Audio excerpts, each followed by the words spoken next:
қазақ тілі тапсырмаларын жеңіл әрі оңай түрде орындау үшін менің YouTube каналыма тіркеліп алыңыздар.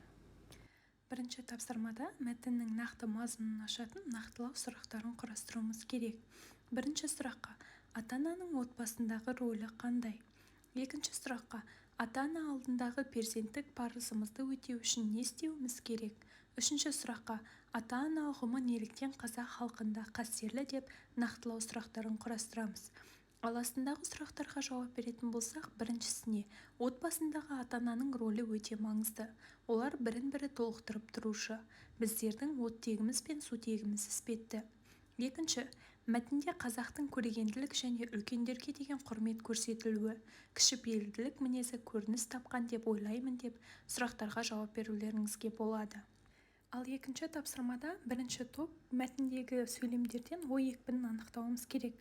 Ата-анасын ардақ тұту өзінің перзенттік парызын бір сәтке де есінен шығармау жас ұрпақтың адамшылығының белгісі. Қазақы отбасында ата-ана шаңырақтың шамшырағы, отбасының ұйытқысы. Аналарымызды сол шаңырақтың алтын бесігі, киелі тұтқасы іспетті құрметтеп қастерлеген. Ата-ананың көңіліне шаңның тозаңындай да кірбің түсіруге болмайтынын әрбіріміз түсінуіміз керек деген сөйлемдерде ой екпіндерінің асты сызылып көрсетіліп тұр. Ал екінші топ жасырылынған сөздерді табуы керек. Біріншісі дыбыс екпіні, екіншісі тіркес екпіні. Шыққан сөздерге мысалдар келтіретін болсақ, ата-анасын құрметтеп түйіндеген. Бұлар дыбыс екпіні. Жас ұрпақтың адамшылығы, шаңырақтың шамшырағы, ата-ананың көңіліне деген сөздер тіркес екпіні деп ойлаймын. Үшінші тапсырмада: бағу қағуда көп мағына барында шек жоқ шырағым. Мұнан сен де өзіңе ғибрат алсаң болады. Сен жас ағашсың, саған да күтім керек. Мен сенің қате істеріңді түзеп, пайдалы іске үйретсем, сен менің айтқанымды ұғып орнына келтірсең, жақсы түзік кісі болып өсерсің. Бағусыз бетімен кетсең, сен де мынау қисық біткен ағаштай қисық өсерсің, деді.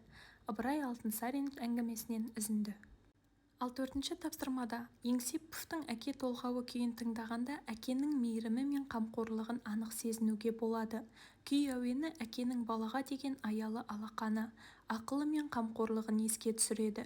Мен де бұл күйді тыңдап отырып, әкенің отбасы үшін қандай үлкен тірек екенін ұқтым. Сондықтан мен әке қамқорлығын да, оның жан жылуын да күйден сезіне алдым деп жауап берулеріңізге болады. Бесінші тапсырмада: олар сен үшін барлығын жасауда, деді кенеттен бір дауыс.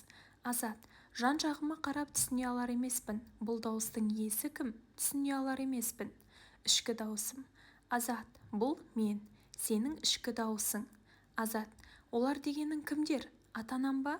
Олар мен үшін не жасап жатыр?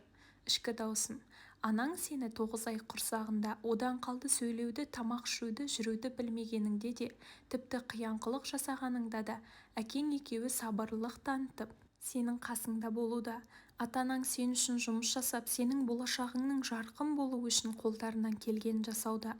Сен соны ұмытпа, оларды ренжітпе, құрметте және қадірле. Азат: ішкі дауысым: мен сені түсіндім деп 5-ші тапсырманы орындап шығуларыңызға болады. Келесі 6-шы тапсырмада конверттегі сұрақтар әдісін Қайық Қақус деген ғалым кімге арнап хат жазған? Ғажайып педагогикалық кітаптың атын ата. Ата-ана алдындағы перзенттің қандай парыздары бар? Ана сөзіне 5 жолдық өлең әдісін құрастыр. Шаңырақтың шамшырағы, отбасының ұйытқысы кімдер? Шаңырақтың иесі кім? Шаңырақтың алтын босағасы кім? Сөйлемді жалғастыр. Жас ұрпақтың адамшылығын неден аңғара аламыз? Отбасындағы ата-ана рөлі қандай деп сұрақтарды құрастырып конверттің ішіне салуларыңызға болады. Келесі қазақ тілі тапсырмаларын менімен бірге орындау үшін менің YouTube каналыма тіркеліп алыңыздар. Комментарий, лайк басып, менің каналымның дамуына өзіндік үлестеріңізді қосыңыздар. Және төменгі жақта үй тапсырмаларын орындауға арналған деген сілтеме бар. Сол сілтеме арқылы маңызды сұрақтарыңызды жазып, үй тапсырмасына қолдау көмек ала аласыздар.